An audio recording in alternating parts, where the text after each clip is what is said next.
White House is facing an escalating scandal over how it ignored the serious accusations of former Staff Secretary Rob Porter's verbal and physical abuse against his two ex-wives.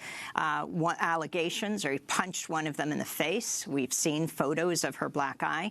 We end today's show looking at the worldwide movement called V-Day to stop violence against women and girls. Today marks the 20th anniversary of the V-Day movement, inspired by Eve Ensler's groundbreaking play, The Vagina Monologues.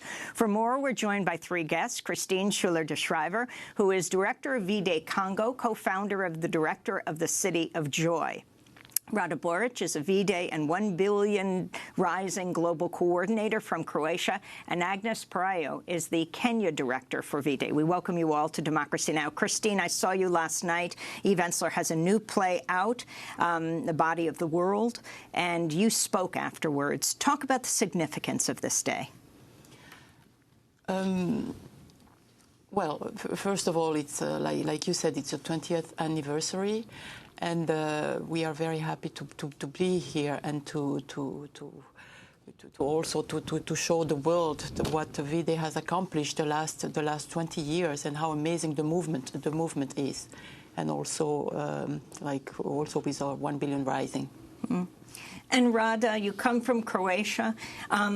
Talk about what you're dealing with there, and when you hear our reports and what's happening in the White House and President Trump himself accused of sexual assault and harassment.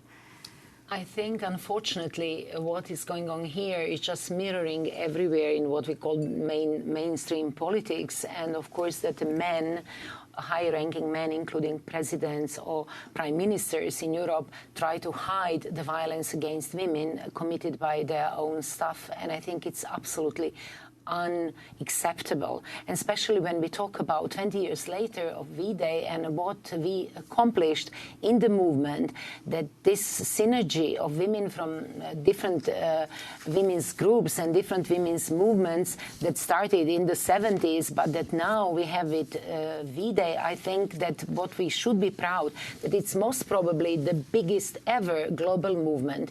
It would be this year, and it was last year, in over 200 countries, from Kosovo to Germany, or from Bangladesh to Philippines. Women workers, domestic workers, women who have been violated, women from women's workers' unions, they all are coming together with the same notion.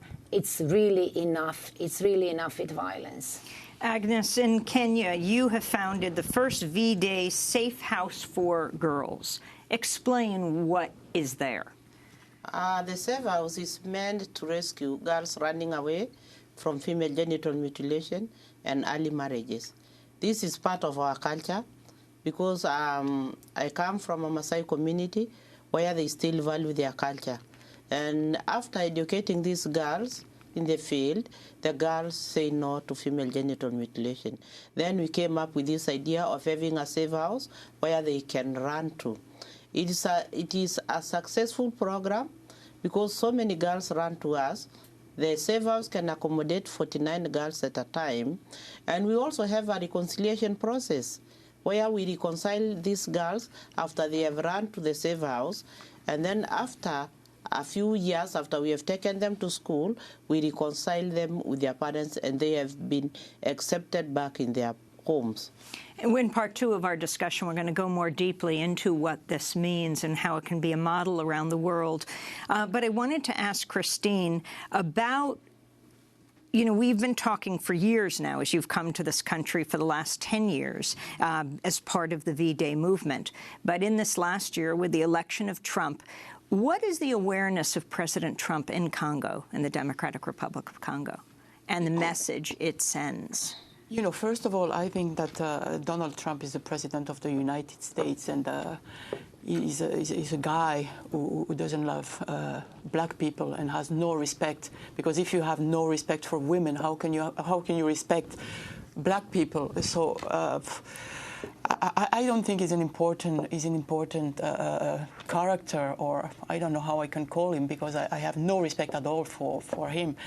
And we are a movement. V-Day is a movement to fight violence against women. And when we see somebody like him who has no respect at all for human beings and for women, I mean, he means nothing for us. Are you hopeful? And we have no expectations, you know, from the U.S. That's why I believe in movement, and I think we have to be the change we want in DRC. And we're going to leave this part of the conversation on movement, but we'll talk about this movement in part 2, which we'll post online at democracynow.org.